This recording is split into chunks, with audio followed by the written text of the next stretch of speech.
আসসালামু আলাইকুম। আজকে আমি আপনাদের সাথে আরেকটি টু পিসের ডিজাইন নিয়ে এসেছি।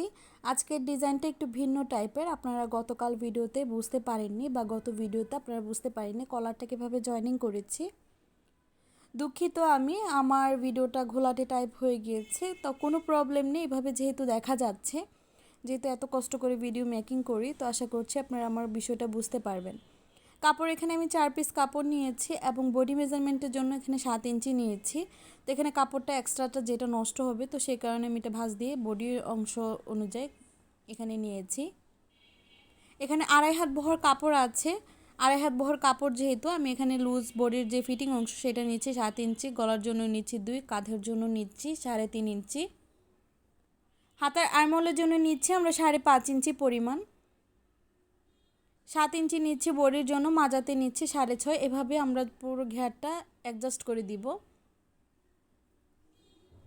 গলার যে লেন সেটা নিচ্ছি আমরা এখানে 3.5 ইঞ্চি পরিমাণ এবং গলার যে ব্যাক পার্টের অংশ সেটা নিচ্ছি 1 ইঞ্চি পরিমাণ।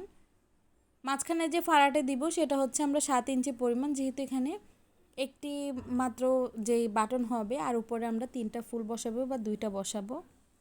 এখন প্রত্যেকটা দাগ অনুযায়ী আমরা কাটিং করে নিচ্ছি। এক্সট্রা আমি 1 ইঞ্চি পরিমাণ বডি মেজারমেন্ট নিয়েছি। মাঝখান থেকে আমি 4 ইঞ্চি ধরে নিচ পর্যন্ত এভাবে দাগ দিয়ে যাব। এভাবে দাগ দেওয়ার পর আরমোল থেকে এভাবে দাগটা অনুযায়ী মিলিয়ে দিব। এভাবে দাগটা মিলিয়ে দেওয়ার কারণ হচ্ছে আমরা লেসটা যখন জয়েনিং করব, তো সেমভাবে আমরা ব্যাক পার্টটাও কিন্তু এভাবে জয়েনিং করে নেব, কিন্তু ব্যাক পার্টে কোনো লেস জয়েনিং হবে না।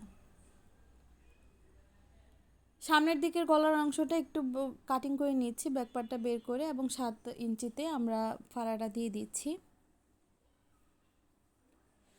ফাড়াটা দেওয়ার পর এখন আমাদের কাজ, জামা যেহেতু কাজ শেষ, আমরা এখন সালোয়ারটা কাটিং করব। এখানে 2 হাত বহরে কাপড় নিয়েছি, 4 পার্ট করে নিয়েছি। সালোয়ারের যে লেন্থ সেটা নিচ্ছে 28 ইঞ্চি পরিমাণ এবং যেই বেল্টের অংশ সেটা নিচ্ছে আমরা এখানে 2 ইঞ্চি পরিমাণ। নিচ থেকেও আমরা 2 ইঞ্চি পরিমাণ নিচ্ছি। সেলাইয়ের শেষে আমাদের পুরো যে সালোয়ারটার টোটাল লেন্থ সেটা থাকবে 24 ইঞ্চি বা 25 ইঞ্চি পরিমাণ। 16 ইঞ্চি নিচ্ছে আমরা মাজার যে লুজ ফিটিংয়ের অংশ বা মাজার বহরের অনুযায়ী এখানে নিচ্ছি আমরা 16 ইঞ্চি। সালোয়ারের যে হাইয়ের লেন্থ সেটা নিচ্ছে আমরা এখানে 13 ইঞ্চি পরিমাণ এবং লুজের জন্য নিচ্ছে আমরা এখানে 9 ইঞ্চি পরিমাণ। এখন সালোয়ারের হাইটা আমরা একটু রাউন্ড করে তারপর এখানে কাটিং করে নিয়েছি। আমি দাগের থেকে বরাবর কাটছি না, একটু হালকা একটু কাপড় আমরা বাড়তি রাখছি। এখন আমাদের কাজ যে জামার যে ডিজাইনটা করব, তো সেই জন্য আমরা প্রথমে ভাঁজ দিকে লেসটা রাখবো। রাখার পর আমরা উল্টো পাশ থেকে সেলাইটা করছি, মানে ভিতর থেকে লেসটা রেখে তারপর উপর থেকে আরেকটা পার্ট রেখে কিন্তু সেলাইটা করছি। এই পার্টটা সেলাই করার সময় একটু অসুবিধা হতে পারে, আপনারা চাইলে কিন্তু এই চিকন লেস ব্যবহার না করে বড় যেই কোনাটে টাইপ লেস সেগুলো জয়েনিং করতে পারেন। আমি খুবই দুঃখিত আশেপাশে ব্যাকগ্রাউন্ডের জন্য। লেসটা জয়েনিং করার পর আমাদের যে ভাঁজ দিকে মানে ডান দিকে ঘুরিয়ে নিতে হবে। ঘুরিয়ে নেওয়ার জন্য আমরা উপর থেকে একটি সেলাইয়ের সাহায্য নিব। তো উপর থেকে একটি সেলাই দিয়ে দিচ্ছি, তো সেক্ষেত্রে লেসটা ফিনিশিংটা খুব অসাধারণভাবে থাকবে।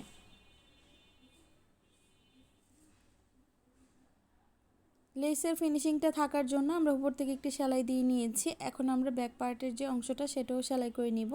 তো আমরা লেস ছাড়া কীভাবে ব্যাক পার্টটা জয়েনিং করছি সেটাও দেখিয়ে দিচ্ছি। শুধু মাঝখান থেকে যেটা লেসটা জয়েনিং হতো সেটা না হয়ে আমরা এখন শুধু এভাবেই সেলাই দিয়ে আটকে দিচ্ছি। কাঁধের অংশ থেকে বা আরমোল নিচ থেকে আমরা বডির যে অংশটা থেকে আমরা নিচের সাইডের যে অংশটা সেটা লাগিয়ে নিয়েছি। এখন আমরা এখানে 2 ইঞ্চি পরিমাণ কাপড় নিয়েছি। কাপড়টাকে প্রথমে ভাঁজ দিয়ে এভাবে নিয়ে নিয়েছি। এটা হবে আমাদের বাটন হোল্ডের জন্য। এভাবে আমাদের একটার উপর আরেকটা থাকবে। বাটন হোল জয়েনিং করার জন্য প্রথম থেকে যেহেতু এই কাপড়গুলোকে ভাঁজ দিয়ে নিয়েছি, এখন আমি ছোট্ট করে একটু করে কাট দিয়ে নিচ্ছি। কাটটা দেওয়ার কারণ হচ্ছে আমরা যখন ভাঁজ দিক থেকে এটা আমরা উল্টো পাশে নিয়ে যাব, তো সেক্ষেত্রে সুবিধা হবে। তো ভাঁজ দিকে 2টা পট্টি আমরা একসাথে রেখে তারপর এটাতেই আমরা ডাবল সেলাই দিয়ে আটকে দিব। এটার উপর থেকে ডাবল সেলাই দিয়ে দিয়েছি। এখন আমরা সুতাটা কাটিং করে নিব। কাটিং করার পর এটা আমরা যে ফেব্রিক্সটা আরেকটু করে কাটিং করে দিচ্ছি, একদম বেশি কাটিং করা যাবে না, ছোট্ট করে, যাতে এটা আমরা সোজা করে নিতে পারি। সোজা করলেই আমাদের যে ফেব্রিক্সটা সেটা ভিতরের দিকে চলে যাবে। তো এই ফেব্রিক্সটা ভিতরের দিকে নেওয়ার পর আমরা উপর থেকে আরেকটি করে সেলাই দিয়ে দিব। দেখতে মনে হচ্ছে খুবই কঠিন, এবং এটা কিন্তু খুবই সহজ একটি কাজ, আর খুব সহজে কিন্তু করা যেতে পারে। তো সাইড থেকে একদম আমি সেলাইটা দিয়ে দিচ্ছি। ফেব্রিক্সটা অবশ্যই খেয়াল রাখবেন যাতে ভিতরের দিকে যায় কাপড়টার। সেমভাবে আমি আরেকটি সাইডেরও কমপ্লিট করে নিচ্ছি। কমপ্লিট করার জন্য ওই কাপড়টা এদিকে আবার সামনের দিকে এনে আমরা এটার উপর ভিতর থেকেও কাপড়টা এন্ড করিয়ে একদম সাইড থেকে একদম গাও ঘেঁষাঘেঁষিভাবে আমি সেলাইটা দিচ্ছি। এই সেলাইটা দেওয়ার পর আমরা ছোট্ট যে ফেব্রিক্সগুলো সেগুলো ফেলে দিচ্ছি কাটিং করে, পরবর্তীতে না হলে কলারের সমস্যা হতে পারে। একটার উপর আরেকটা রেখে আমরা কিন্তু এখানে অ্যাডজাস্ট করে নিয়েছি। নিচ থেকে যাতে এটা নড়াচড়া না খায়, তো সেই কারণে কিন্তু একটি উপর থেকে টপসিন সেলাই দিয়ে দিতে হবে। তো সেলাই দেওয়ার জন্য একটার উপর আরেকটা পট্টি রেখে আমরা কিন্তু এখানে নিডলটা বসিয়ে দিব সেলাই করে, এখানে স্কোয়ারভাবে চারকোনাভাবে সেলাই করে নিব। আধা ইঞ্চির মতো কাপড় আমরা এভাবে সেলাই করে নিচ্ছি, যাতে এটা আমাদের যে ফেব্রিক্সটাকে এবড়ো থেবড়ো বা উল্টো টাইপ করে না দেয়, মানে ভাঁজে ধরনের ভাবে না করে দেয়। তো সেই কারণে আমি স্কোয়ারভাবে এখানে সেলাইটা করে নিয়েছি। সেলাই করার পর এক্সট্রা সুতাগুলো আমরা কাটিং করে নিচ্ছি। তো সামনের যে গলাটা সেটা কিন্তু হয়ে গিয়েছে। এখন আমাদের কাজ ব্যাকপার্টটাও যেহেতু আমাদের সেলাই করা কমপ্লিট, এখন কাঁধের অংশগুলো জয়েনিং করে নিব। কাঁধের অংশগুলো জয়েনিং করার সময় আমরা অবশ্যই খেয়াল রাখবো যাতে দুইটা কাঁধের অংশ সেমভাবে আমরা সেলাইটা করে নিতে পারি। দুইবার আমরা সেলাই করে নিয়েছি। সেলাই করে নেওয়ার পর আমাদের যে কাজ, বিশেষ কাজ, আমরা হাতার সাইডগুলোতে সেলাই দিব। তো তার আগে আমরা কলারটা সেলাই করে নিব। তো কলারের জন্য আমরা এখানে গলার যে অংশটা সেটা মেজারমেন্ট করে নিচ্ছি। এখানে প্রায় ধরুন কিনা 13 ইঞ্চির মতো বা 13.5 ইঞ্চি আছে। তো আমরা এখানে ফেব্রিক্স 1 ইঞ্চি বা আধা ইঞ্চি বেশি নিতে হবে। জামার যে আর্মল সাইড থেকে কাপড়টা কাটা হয়েছিল, তো সেখান থেকে আমি এখানে 14 ইঞ্চি পরিমাণ, মানে হাফ ইঞ্চি মতো আমরা এক্সট্রা নিয়েছি বা আধা ইঞ্চির মতো নেওয়ার কারণে তারপর এখানে 3.5 ইঞ্চি নিচ্ছি পাশে, মানে 14 ইঞ্চি নিচ্ছি আমরা লং, এবং 3.5 ইঞ্চি নিচ্ছি আমরা এটা পাশে। এক্সট্রা ফেব্রিক্সটা আমরা কাটিং করে রেখে দিব, পরবর্তী যে কোনো কাজে আমরা ব্যবহার করতে পারবো। ফেব্রিক্সটা কাটিং করার জন্য এখানে 2 ভাঁজ করে নিয়েছি, মানে মোট চারটা কাপড় আছে এখন ধরতে গেলে, তো লং হলে 2টা আছে। এখন 4 ভাঁজ করে নেওয়ার পর কাপড়টাকে, মানে একটা কাপড়কে আমরা এভাবে 2 ভাঁজ করে তারপর আরেকটি ফোল্ড করে নিয়েছি। তো এখানে 4টি পিস আমরা এখন অ্যাভেলেবেল আছে। তো এখানে 7 ইঞ্চি নিয়েছি, 7 ইঞ্চি থেকে আমরা হাফ ইঞ্চি কাটিং করে নিব, আরেকটি সাইডে 7 ইঞ্চি রাখবো। এক সাইড থেকে কর্নার রেখেছি, আরেক সাইড থেকে আমরা হাফ ইঞ্চির মতো কাটিং করে নিয়েছি। তো এভাবে কলারের যে শেপটা সেটা আসবে।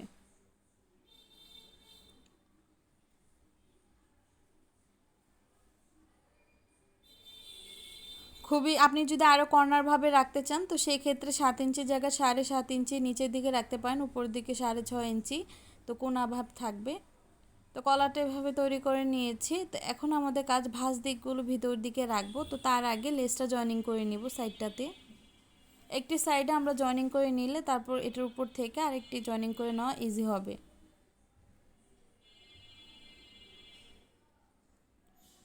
লেস জয়েনিং করার সময় অবশ্যই আপনি বড় যে সেলাইয়ের অংশ নিডেলের সেটা রাখবেন, না হলে কিন্তু পরবর্তীতে এটা কুঁচকে যাওয়ার সম্ভাবনা থাকে।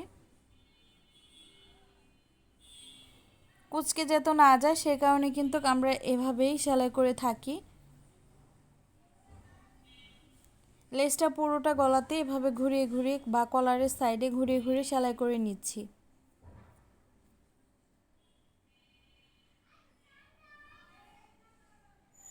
এভাবে সেলাই করার পর আমরা এক্সট্রা লেসটা কেটে রেখে দিয়েছি।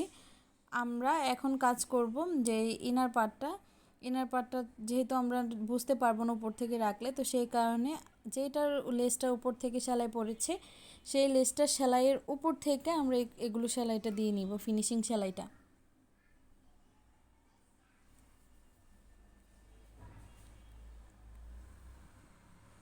ফিনিশিং সেলাইটা দেওয়ার সময় অবশ্যই যেই সেলাইটা আছে সেই সেলাইটার উপর থেকেই দেওয়ার চেষ্টা করবেন। সেক্ষেত্রে লেসটা পরবর্তীতে উল্টে নেওয়ার সময় ফিনিশিংটা আরও অসাধারণ আসবে।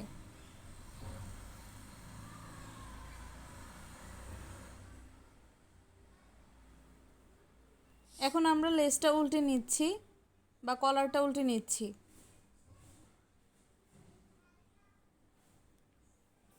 কলারটা কিন্তু দেখতে এভাবে ফিনিশিং এসেছে, তারপরও আমাদের যে মনের শান্তি বা একটা ফিনিশিং শান্তির জন্য তো সেই জন্য উপর থেকে আরেকটি সেলাই দিব। তো সেলাইটা এখনই দিয়ে নিচ্ছি। আপনারা চাইলে কিন্তু পরবর্তীতে একদম জামাটা সেলাই করার পরেও কিন্তু এই সেলাইটা দেওয়া যেতে পারে।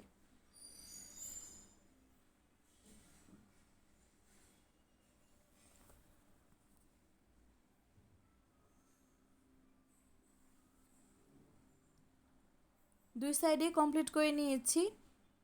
এখন গতকাল যে ভিডিওটাতে আমরা শেয়ার করেছিলাম একটি কাপড় উপর থেকে আমরা চাপ সেলাই আরেকটি দিয়েছি, তো আজকেরটা ভিন্ন। আজকের কলারটা যে আমরা জয়েনিং করব বাটন হোলের জায়গাটা ভাঁজ রেখে তারপর আমরা ধরছি।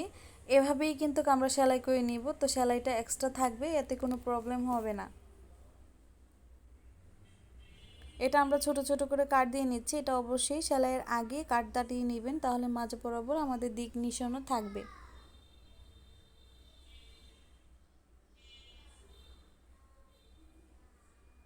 গলার যে অংশটা সেটা আমরা পুরো যে কলারের দিকটা জয়েনিং করে নিয়েছি।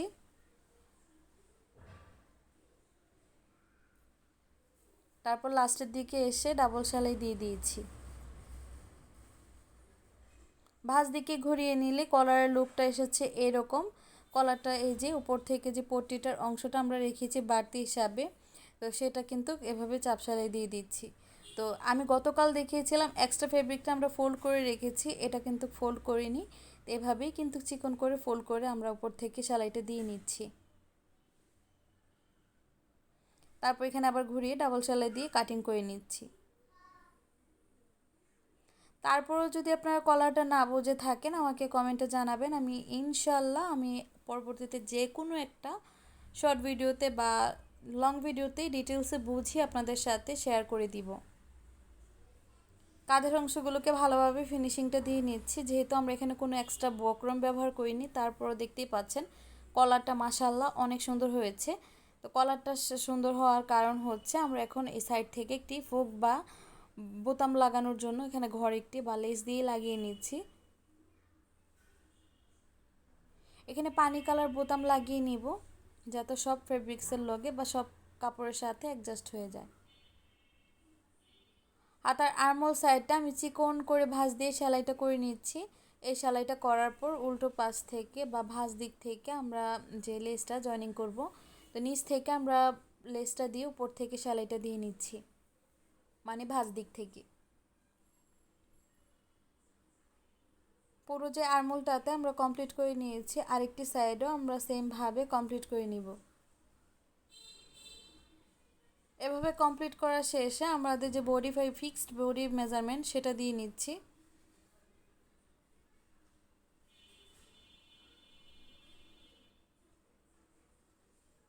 দুইটা বডির অংশে আমরা এখানে দিয়ে নিয়েছি। এই টপস বা ফতুয়াগুলো বা বেবি ফ্রকগুলো তো আমাদের কিন্তু ক্লোজ পরলে বাচ্চাদেরকে বেশি ভালো লাগবে, তো আমি সেই কারণে 15 ইঞ্চিতে কিন্তু বডি মেজারমেন্টটা দিচ্ছি।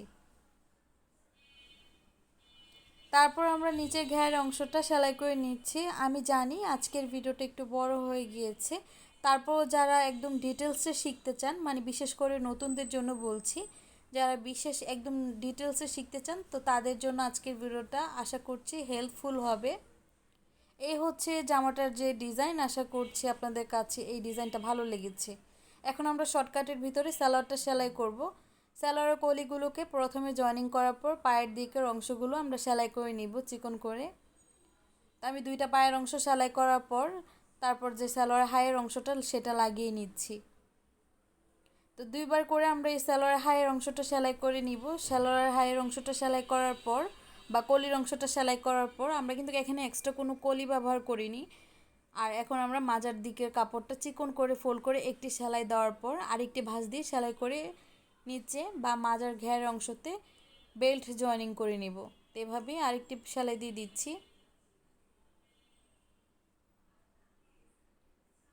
সালোয়ার এবং জামাটা সেলাই করার পর এই হচ্ছে জামা এবং সালোয়ারের যে ফাইনাল লুক। আশা করছি আপনাদের কাছে আজকের ভিডিওটি ভালো লেগেছে।